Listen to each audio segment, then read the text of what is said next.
أعوذ بالله من الشيطان الرجيم بسم الله الرحمن الرحيم يا أيها الذين آمنوا اذكروا نعمة الله عليكم إذ جاءتكم جنود فأرسلنا عليهم ريحا وجنودا لم تروها وكان الله بما تعملون بصيرا۔ اب یہاں سے جو غزوہ احزاب ہے جس بنا پر اس سورت کا نام سورۃ الاحزاب رکھا گیا، اس کی کچھ تفاصیل اللہ رب العزت بیان فرما رہے ہیں۔ اختصار کے ساتھ میں اس کی آپ کو تفصیل عرض کیے دیتا ہوں تاکہ پھر اس کے بعد ترجمہ سمجھنے میں آسانی ہو جائے۔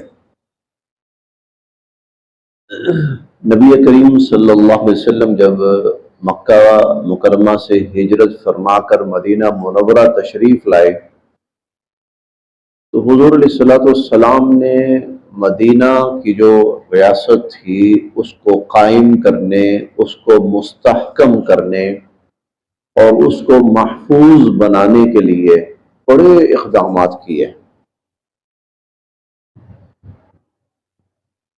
بہت اقدامات، ہر اعتبار سے، وہ انتظامی اعتبار سے، وہ سیاسی اعتبار سے، وہ معاشرتی اعتبار سے اور اخلاقی اعتبار سے۔ اگر آپ ان چیزوں کو تفصیل میں جا کر پڑھیں نا تو ہمارے ہاں عمومی ایک جنرل سا تصور ہوتا ہے، حضور تشریف لائے مدینے میں، مدینہ آباد ہو گیا۔ نہیں جناب، ایسے آباد نہیں ہوا۔ حضور صلی اللہ علیہ وسلم نے جنگی نقطہ نظر سے، دفاعی نقطہ نظر سے اور معاشی نقطہ نظر سے، ہر اعتبار سے الگ الگ اقدامات کیے۔ یہ بات تھوڑی سی شاید آپ کے لیے حیرانی کا باعث ہو کہ حضور صلی اللہ علیہ وسلم نے جو انٹیلیجنس کا نظام قائم کیا تھا نا، وہ اتنا مؤثر تھا، اتنا مؤثر تھا کہ کفار کی ہر نقل و حرکت اس کی اطلاع حضور علیہ الصلوۃ والسلام تک پہنچ جاتی تھی۔ ہمارے ذہن میں تصور یہ ہے کہ حضور مدینے میں بیٹھے ہوتے تھے، وہی آتی تھی، پتہ لگتا تھا یہ ہو رہا ہے، حضور چلو جی، نہیں، وہی وہاں آتی تھی جہاں انسانی کاوش سے معاملہ اوپر کا ہوتا تھا، وہاں وہی آتی تھی۔ ورنہ حضور صلی اللہ علیہ وسلم نے جو یہ نظام قائم کیا، مدینہ کو مستحکم کیا، پوری ریاست بنائی، اس میں وحی کا عمل دخل بہت کم تھا۔ حضور علیہ الصلوۃ والسلام کی اپنی حکمت عملی بہت زیادہ تھی۔ چنانچہ بتدریج آپ نے اس ریاست کو مستحکم کرنے کے لیے بڑے اقدامات کیے۔ یہ جو چیز تھی نا، یہ دو طبقات کو بہت کھٹکی ہے، دو طرح کے لوگوں کو یہ چیز بہت کھٹکی ہے۔ ابتداً دو لوگ تھے، بعد میں پھر اور عناصر شامل ہوتے گئے۔ ابتداً جو دو طبقات جن کو یہ چیز کھٹکی ہے بہت زیادہ، ان میں سے ایک قریش تھے، مشرکین مکہ جن کو ہم کہتے ہیں، اور دوسرے یہود تھے۔ اسی لیے پہلے 5 سال حضور صلی اللہ علیہ وسلم کی جتنی مڈ بھیڑ ہوئی ہے، ٹکراؤ ہوا ہے، ان دونوں سے ہوا ہے، مشرکین سے اور یہود سے۔ یہ بار بار، اور یہ اگر میں یہ کہوں تو غلط نہیں ہوگا کہ ابتدائی 5 سالوں میں، یعنی ہجرت کے بعد 5 سال، 50 دفعہ یا اس سے بھی زیادہ حضور علیہ الصلوۃ والسلام اور ان کا ٹکراؤ ہوا آپس میں۔ اب جو ٹکراؤ ہوتا تھا نا، حضور علیہ الصلوۃ والسلام آہستہ آہستہ آہستہ ان کے قدم اکھیڑتے جا رہے تھے، ان کی قوت کو حضور علیہ الصلوۃ والسلام ختم کرتے جا رہے تھے، اور اسلامی ریاست جو تھی اس کو آپ مستحکم کرتے چلے جا رہے تھے۔ ان ٹکراؤں میں سے جو سب سے بڑا ٹکراؤ ہوا ہے نا، وہ غزوہ خندق کہہ لیں، غزوہ احزاب کہہ لیں۔ یہ دونوں طبقات اکٹھے ہو گئے تھے غزوہ احزاب میں، یہ دونوں طبقات اکٹھے ہو گئے تھے، مشرکین اور یہود۔ اور اندر سے اور باہر سے اور پورا عرب اکٹھا کیا. اور یہ جو مشورہ تھا نا، یہ یہود نے دیا ابو سفیان کو. یہود نے ابو سفیان کو یہ مشورہ دیا. یہود کے دو قبائل، بنو عطفان اور بنو نذیر، وہ مسلسل شرارتیں کر رہے تھے. حضور علیہ الصلوۃ والسلام نے ان کے خلاف حتمی اقدامات کیے. ان کو اب وہ لگی ہوئی تھی، آگ لگی ہوئی تھی. چنانچہ انہوں نے اس موقع پر ابو سفیان سے کہا ہم تمہارے ساتھ ہیں، ایک بہت بڑا حملہ کرنا ہے، اور اتنا بڑا حملہ کہ مسلمانوں کا نام و نشان مٹا دینا ہے، پورا عرب اکٹھا کرنا ہے. چنانچہ پورا عرب، مختلف قبائل، یہ بہت وقت لگا اس کام میں. غزوہ احد سے واپس جاتے ہی مشرکین نے یہ کام شروع کر دیا تھا. 2 سال لگے ان کو، 2 سال اس پوری پلاننگ کے اندر، اور پورے عرب کو مسلمانوں کے خلاف آمادہ کرنے اور متحد کرنے پر 2 سال. اب یہ ساری اطلاعات حضور علیہ الصلوۃ والسلام کو پہنچ رہی ہیں. آپ کیا کر رہے ہیں؟ صحابہ کرام کو منظم کر رہے ہیں. ٹھیک ہے، جو دفاعی اقدامات ممکن ہیں وہ حضور کر رہے ہیں. اب جب پتہ چلا کہ لشکر روانہ ہو گیا، حضور علیہ الصلوۃ والسلام نے صحابہ کرام سے مشورہ کیا کہ کس طرح اس کو روکنا ہے. اب یہاں حضور کی حکمت عملی بالکل مختلف تھی. یہ پہلا موقع ہے، حضور علیہ الصلوۃ والسلام کی حکمت عملی مختلف ہے. پہلے یہ ہوتا تھا مقابلہ کرنا ہے، دشمن کا مقابلہ کرنا، دشمن سے لڑائی کرنی ہے. لیکن یہ پہلا موقع ہے کہ حضور کی حکمت عملی یہ تھی کہ لڑائی نہیں کرنی. اس کی وجہ یہ ہے، اگر ہم لڑائی کریں گے نا تو ہماری لڑائی پورے عرب کے ساتھ پھیل جائے گی. اور عرب کا یہ ہوتا تھا، عربوں کا معاملہ یہ تھا کہ اگر ان کا کوئی بندہ مارا جاتا تھا نا، وہ کہتے جی بدلہ لینا ہے، انتقام لینا ہے.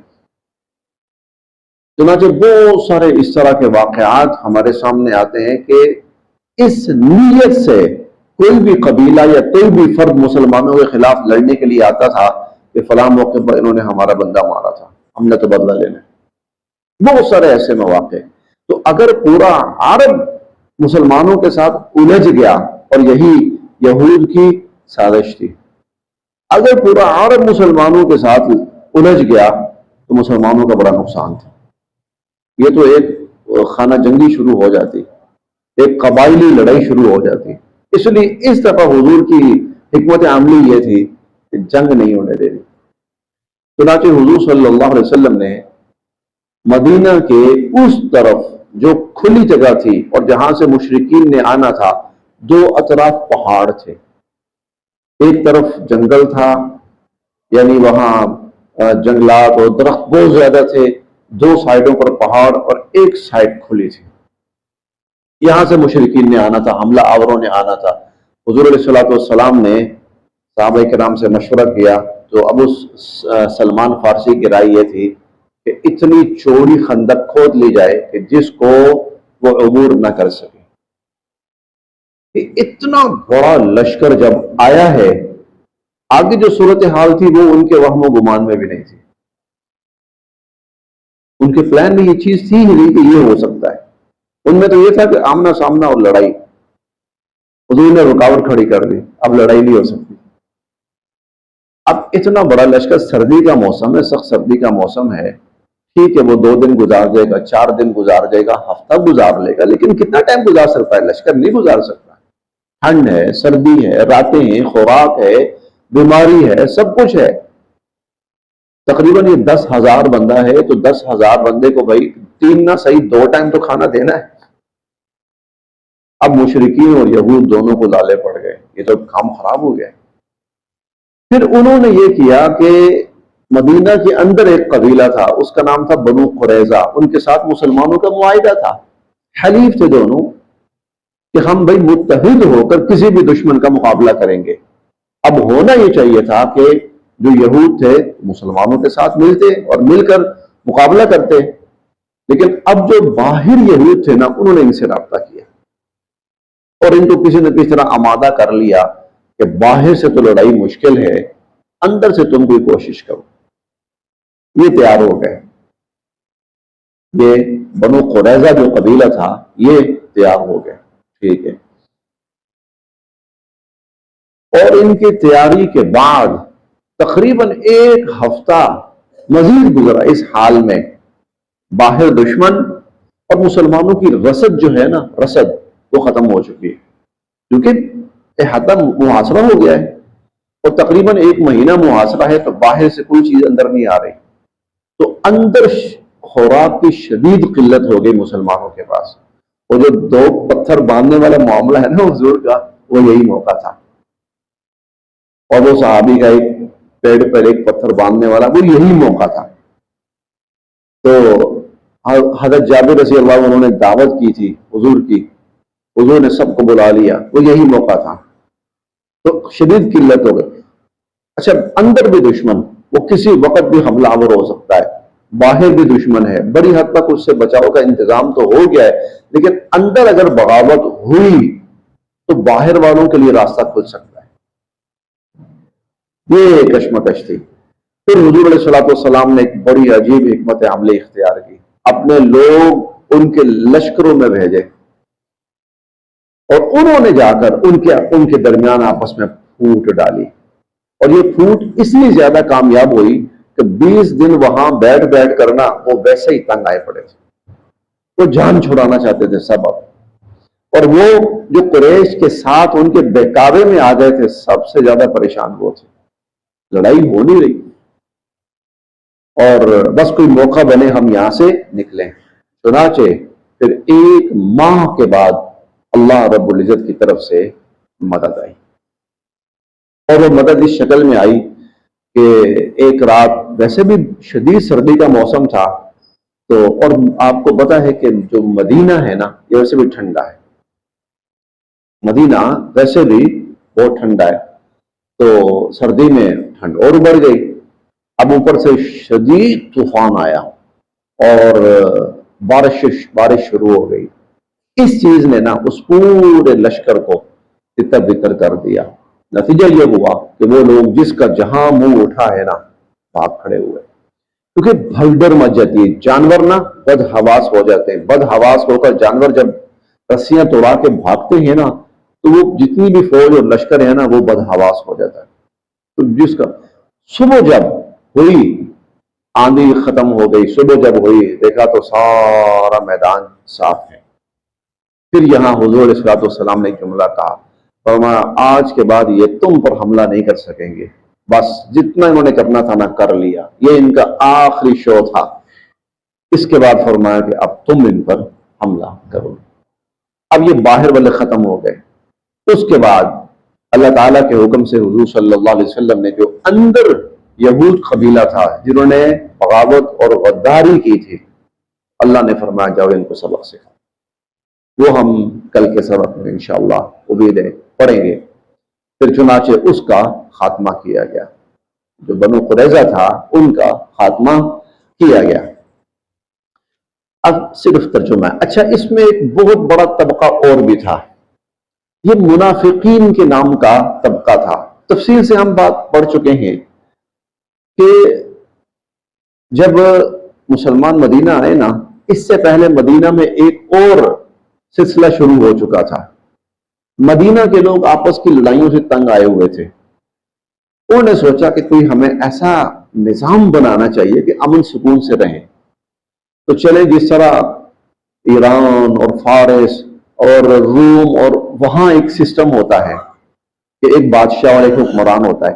یہ عرب جو تھا نا یہ قبائلی علاقہ تھا. یہاں قبائلی کا مطلب کیا ہے؟ گروپ بنے ہوئے ہیں.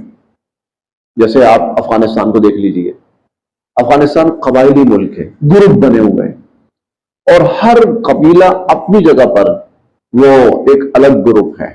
بس کوئی باقاعدہ متمدن حکومت عرب میں نہیں تھی، لیکن اب وہ چاہتے تھے کہ ہم بھی اس طرح کریں.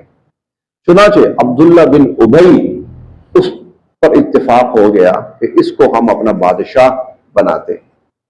عین اس وقت ہجرت شروع ہوئی اور مسلمان مدینہ منورہ آنا شروع ہو گئے. ان کا معاملہ کھٹائی میں پڑ گیا. انہیں بڑا افسوس تھا. اب وہ جو لوگ تھے نا جو ایک اپنا سیٹ اپ قائم کرنے جا رہے تھے، انہوں نے سوچا کہ ابھی ذرا ہم تھوڑا سا رک جاتے ہیں، ذرا دیکھتے ہیں ان کو یہ کون لوگ ہیں، اور ہمیں جب بھی موقع ملے گا ہم ان کو اٹھا کر پرے پھینک دیں گے، اور وہ جو آتا ہے نا لَيُخْرِجَنَّ الْأَعَزُّ مِنْهَا الْأَذَلَّ، ہم ان کو نکال کے پھینک دیں گے، سیٹ اپ اپنا ہمارا قائم ہو جائے گا۔ لیکن مدینہ جو ہے یہاں پر حضور علیہ الصلوۃ والسلام کا استحکام بڑھتا گیا، جتنا استحکام بڑھتا گیا اتنے ان کے اندر نا وہ دشمنی بڑھتی گئی، یار یہ تو ہمارے اوپر قابض ہو گئے۔ اب یہ جو طبقہ تھا نا، یہ منافقین کی شکل میں ایک خفیہ گروپ بن گیا کہ مسلمانوں کی جڑیں کاٹنی ہے۔ ان میں پھر یہود بھی وقتاً فوقتاً شامل ہوتے گئے، ان میں کچھ اور لوگ بھی شامل ہوتے گئے، اور ایک بڑا گروپ بن گیا۔ اس موقع پر غزوہ احزاب کے موقع پر انہوں نے بڑا گند مچایا، تو اللہ تعالیٰ نے پھر ان آیات میں خصوصاً ان کو بے نقاب کیا، ان کو خصوصاً بے نقاب کیا گیا ہے۔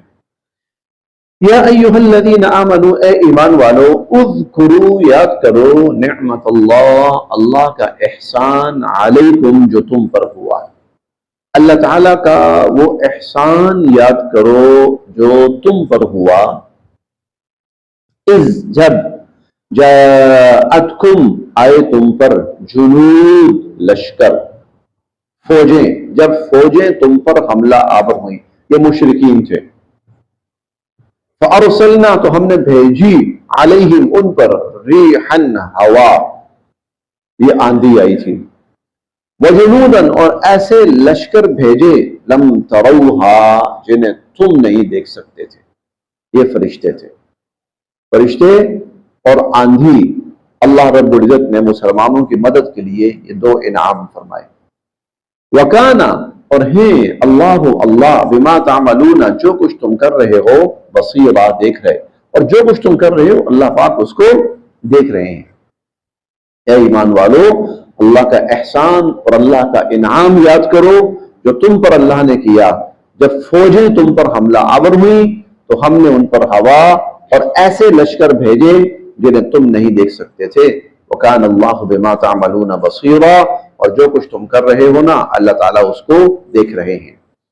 اِذْ، جب، جاءوا، آئے وہ لوگ، تم پر، جب وہ دشمن اور وہ فوجیں اور وہ لشکر آئے تم پر، من فوقکم، تمہارے اوپر سے، یعنی جو باہر سے لوگ آئے، ومن اسفل، اور نیچے سے، منکم، تمہارے، اور تمہارے نیچے سے، یہ اندر جو یہود کا قبیلہ تھا، اذ جاءوکم من فوقکم، جب وہ تمہارے اوپر سے آئے، ومن اسفل منکم، اور تمہارے نیچے سے آئے، وَإِذْ، اور جب زاغت، پھٹی کی پھٹی رہ گئی، الابصار، آنکھیں، اور جب آنکھیں پھٹی کی پھٹی رہ گئی، وبلغت، اور پہنچنے لگے، القلوب، دل، الحناجر، حناجر حنجرہ کی جمع ہے، گلے کو کہتے ہیں، حلق، گلا،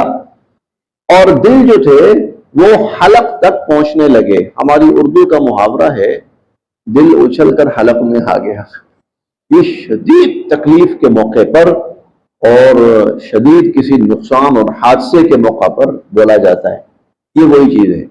اور دل اچھل کر حلق میں آنے لگے، وَتَظُنُّونَ، اور گمان کرنے لگے تم، باللہ، اللہ کے بارے میں، الظنون، طرح طرح کے گمان، اور تم اللہ کے بارے میں طرح طرح کے گمان کرنے لگے، پتہ نہیں اللہ کی مدد آئے گی کہ نہیں آئے گی، پتہ نہیں اللہ کو کیا مقصود ہے، اتنا بڑا امتحان۔ ہنالک، تب، ابتلیا، آزمائے گئے، المؤمنون، ایمان والے، تو تب ایمان والے آزمائے گئے، وزلزلوا، اور ہلائے گئے، زلزالا شدیدا، بہت سخت، اور بہت سخت وہ جھنجھوڑے گئے، اور بہت سخت وہ ہلائے گئے۔ کیونکہ ہمیشہ یاد رکھیے، مشکل وقت میں نا، مشکل وقت میں وہی پتہ چلتا ہے کون مخلص ہے اور کون دشمن ہے، کون اپنا ہے اور کون پرایا ہے۔ هنالك ابتلي المؤمنون، یہ وہ وقت تھا جب ایمان والے آزمائے گئے، وزلزلوا زلزالا شدیدا، اور وہ سخت جھنجھوڑے گئے اور ہلائے گئے۔ وَإِذْ يَقُولُ، اور جب کہنے لگے، المنافقون، منافق، اور جب منافق کہنے لگے، والذین، اور وہ لوگ، فی قلوبہم مرض، جن کے دلوں میں مرض تھا، جن کے دلوں میں بیماری تھی۔ یہ مرض اور بیماری ایسے لوگ جو کسی معاشرے میں ہوتے مخلص ہیں لیکن کم ہمت ہوتے ہیں، ذرا سی پریشانی پر ان کے ہاتھ پاؤں پھولنے لگتے ہیں، ذرا سی پریشانی پر ان کے ہاتھ پاؤں پھولنے لگتے ہیں۔ اب اور یہ ہوتا ہے، یہ ہر جگہ ہوتے مخلص ہیں لیکن بہت جلد گھبرا جاتے ہیں، بہت جلد پریشان ہو جاتے ہیں۔ ہم نے چوتھے پارے میں پڑھا، اذ ہمت طائفتان منکم ان تفشلا، جب مسلمانوں کی دو جماعتیں ایسی تھیں جو ہمت ہارنے لگے تھے، واللہ ولیہما، اللہ ان کا کارساز تھا، اللہ نے ان کی ہمت بڑھائی اور بندھائی۔ ایسا ہوتا ہے تو وہ کہنے لگے، ما وعدنا اللہ، نہیں ہم سے وعدہ کیا اللہ نے، ورسول، اور اس کے رسول نے، الا غرورا، مگر دھوکہ۔ یہ دھوکہ کیا تھا جس کو وہ دھوکہ کہہ رہے ہیں؟ یہ کیا ہے دھوکہ؟ یہ تھا مختلف مواقع پر قرآن کریم کی آیات اور حضور صلی اللہ علیہ وسلم کے فرامین یہ ایک نقشہ کھینچ چکے تھے کہ اللہ کا یہ دین پورے عرب کے اوپر اور عرب سے باہر غالب آئے گا۔ یہ کیسر و کسرا یہ زیر نگی ہوں گے، یہ مصر اور یہ عراق اور یہ شام اور یہ سارے اسلام کے ماتحت آئیں گے۔ اب صورتحال یہ تھی کہ روٹی نہیں ہے کھانے کو، آٹا نہیں ہے، اور دشمن یوں مسلمانوں کو پیسنے لگا ہے۔ اگر یہود کی غداری کامیاب ہو جاتی تو یہود کا وہ سارا ایریا جو یہود کے کنٹرول میں تھا وہ یہ راستہ کھول دیتے اور مشرکین یہاں سے مسلمانوں کے اوپر حملہ آور ہو جاتے۔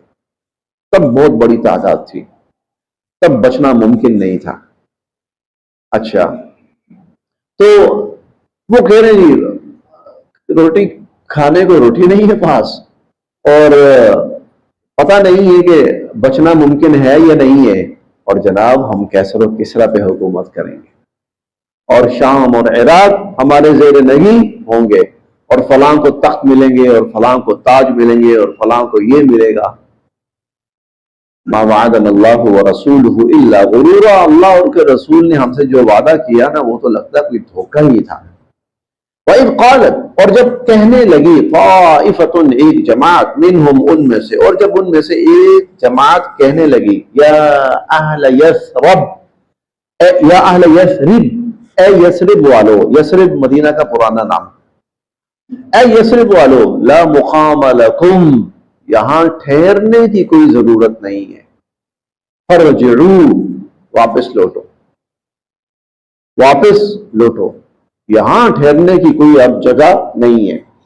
وَيَسْتَأْذِنُوا، اور اجازت مانگنے لگا، فریق، ایک گروہ، کچھ لوگ اجازت مانگنے لگے، منہم، ان میں سے، النبی، نبی کریم صلی اللہ علیہ وسلم سے، نبی علیہ السلام سے اجازت مانگنے لگے، یقولون، اور کہنے لگے، ان بیوتنا عورہ، ہمارے گھر جو ہیں وہ خالی ہیں، یا یوں بھی کہہ سکتے ہیں کہ ہمارے گھر اس وقت خطرے میں پڑے ہوئے، کیونکہ یہ بات اوپن ہو گئی تھی، کھل گئی تھی، تو یہود بھی نا بک گئے ہیں، اور مسلمان یہاں سے محفوظ تھے، اپنی دانش میں مسلمان یہاں سے محفوظ تھے، تو یہود اور یہ حضور علیہ السلام کو نا تھوڑا سا کھٹکا تھا، اپنے صحابہ کرام کو بھیجا وہاں پر، صحابہ کرام جو وہاں کے منظر دیکھ کے آئے تو انہوں نے آ کر یہی کہا کہ اللہ کے نبی، یہود بک گئے، مل گئے ان کے ساتھ، اور یہ بات پھیل گئی۔ جب یہ بات لشکر میں پھیلی ہے نا تو اب یہ لوگ کہنے لگے، جناب کفار کا مقابلہ تو الگ رہا، ہمارے تو اپنے گھر خطرے میں پڑ گئے، ان بیوتنا عورہ، ہمارے گھر خالی ہیں، ان وما ہی بعورا، حالانکہ ان کے گھر خطرے میں نہیں تھے، ان یریدون وہ چاہتے تھے، الا فرارا صرف اور صرف بھاگنا، وہ تو صرف اور صرف بھاگنا چاہتے تھے۔ یہ جو لوگ یہ باتیں کر رہے تھے یہ بھاگنا چاہتے تھے۔ یہ وہی طبقہ ہے، یہ منافقین ہے جو مشکل وقت میں ثابت قدم رہنے کے لیے تیار نہیں ہے۔ وَلَوْ اور اگر دخلت داخل ہوتی علیہم ان پر، اور اگر فوجیں داخل ہوتی ان پر، من اقطارها مدینے کے اطراف سے، اگر فوجیں ان پر داخل ہوتی مدینے کے اطراف سے، ثم پھر سئلوا ان کو بلایا جاتا، الفتنہ خانہ جنگی کے لیے، لآتوها تو ضرور آتے، وما تلبثوا بها الا یسیرا اور پھر ذرا انتظار نہ کرتے۔ یہ کیا آیت ہے؟ یہ ہے آج اللہ کے لیے جب ان سے کہا جاتا ہے کھڑے ہو، قربانی دو، رکو، صبر کرو، استقامت کا مظاہرہ کرو، تو ان کو موت پڑ رہی ہے۔ لیکن اگر لڑائی اپنی ذاتی ہوتی نا، کوئی ان کی زمینوں پہ قبضہ کرنے آتا، یا پہلے جس طرح یہ آپس میں لڑتے تھے، اگر اس طرح کی لڑائی ہوتی نا، پھر دیکھتے کہ یہ کیسے بھاگ بھاگ کے لڑائی میں جاتے، پھر کیسے پھر انہوں نے ذرا انتظار نہیں کرنا تھا، پھر انہوں نے کہنا تھا کہ ہماری جان بھی اب حاضر ہے، اور ہمارا خون بھی، اور ہماری تلواریں بھی اب نیام سے نکل چکی ہیں۔ وَلَوْ دُخِلَتْ عَلَيْهِمْ مِنْ أَقْطَارِهَا اور اگر فوجیں ان پر داخل ہوتی مدینہ کے اطراف سے، ثُمَّ سُئِلُوا الْفِتْنَةَ پھر ان کو خانہ جنگی کے لیے بلایا جاتا، لَآتَوْهَا تو یہ ضرور آتے، وَمَا تَلَبَّثُوا بِهَا إِلَّا يَسِيرًا اور پھر نہ انتظار کرتے مگر بہت کم۔ اپنی لڑائی کے لیے یہ تیار تھے، خانہ جنگی کے لیے یہ تیار تھے۔ وَلَقَدْ اور یقیناً کانوا تھے یہ لوگ، عَاهَدُوا انہوں نے عہد کیا تھا، اللہ سے، من قبل اس سے پہلے، اور یہ وہی لوگ ہیں جنہوں نے اس سے پہلے اللہ سے عہد کیا تھا، لا یولون کہ نہیں پھیریں گے، الادبار پیٹھیں، کہ پیٹھیں نہیں پھیریں گے، وَكَانَ عَهْدُ اللَّهِ اور اللہ کا جو عہد ہے نا، مسئولا بھائی اس کے بارے میں تمہیں پوچھا جائے گا۔ یہ غزوہ احد کے موقع پر جب یہ عبداللہ بن ابی 300 لوگوں کو لے کر الگ ہو گیا تھا، بعد میں جب لڑائی ختم ہوئی اور تو کہنے لگا جی آئندہ موقع آیا تو آپ دیکھیں ہم ایسے لڑیں گے اور ویسے لڑیں گے اور یہ کریں گے اور وہ کریں گے، تو اللہ کہتے ہیں اب جب موقع آیا ہے تو پھر یہ کردار ہے، حالانکہ انہوں نے اللہ سے عہد کیا تھا اس سے پہلے۔ وَلَقَدْ كَانُوا عَاهَدُوا اللَّهَ مِنْ قَبْلُ انہوں نے اس سے پہلے اللہ سے عہد کیا تھا، لَا يُوَلُّونَ الْأَدْبَارَ کہ یہ پیٹھیں نہیں پھیریں گے، وَكَانَ عَهْدُ اللَّهِ مَسْئُولًا اللہ کا جو عہد ہے نا اس کے بارے میں تو پھر پوچھا جائے گا۔ قل آپ فرمائیے، لَن يَنْفَعَكُمْ ہرگز تمہیں فائدہ نہیں دے گا، الفرار بھاگنا، ہرگز بھاگنا، تم بھاگ رہے ہو نا، یہ بھاگنا چاہتے ہیں نا، تو ان سے کہیں تمہیں یہ بھاگنا کوئی فائدہ نہیں دے گا، ان فررتم اگر تم بھاگتے ہو، من الموت موت سے، اب القتل یا مارے جانے سے، اگر تم موت سے یا مارے جانے سے ڈر کے بھاگ رہے ہو نا تو پھر بھاگنے کا کوئی فائدہ نہیں۔ یہی چیز ہوتی ہے نا، مارے جائیں گے نا، جان جائے گی، تو بھائی جب گھر جاؤ گے تو وہاں جان نہیں جائے گی، تو پھر تو کوئی فائدہ نہیں ہے، کیونکہ موت تو آنی ہی آنی ہے۔ وَإِذًا ایسی صورت میں لا تُمَتَّعُونَ تم نہیں فائدہ اٹھا پاؤ گے، إِلَّا قَلِيلًا مگر بہت کم۔ قل آپ ان سے یہ بھی کہیے، من ذا الذی کون ہے جو یعصمکم تمہیں بچا سکے، من اللہ سے، یہ بتاؤ کون ہے جو تمہیں اللہ سے بچا سکے، ان ارادہ اگر اللہ ارادہ فرما لے، بکم تمہیں سوءا نقصان پہنچانے کا، اگر اللہ تمہیں نقصان پہنچانے کا ارادہ فرما لے، ان سے پوچھیں انہیں کون بچائے گا، او ارادہ یا اگر اللہ ارادہ فرما لے، بکم تم پر رحمتن رحمت کرنے کا، تو کون ہے جو اللہ کی رحمت کو روک سکے، ولا یجدون اور یہ نہیں پائیں گے، لہم اپنے لیے، من دون اللہ اللہ کو چھوڑ کر، ولین نہ کوئی اپنا کارساز، حمایتی ولا نصیرا، اور نہ ہی مددگار۔ اللہ کو چھوڑ کر نہ تو یہ کسی کو اپنا مددگار پائیں گے اور نہ ہی یہ کسی کو اپنا حمایتی پائیں گے۔ بس یہاں تک۔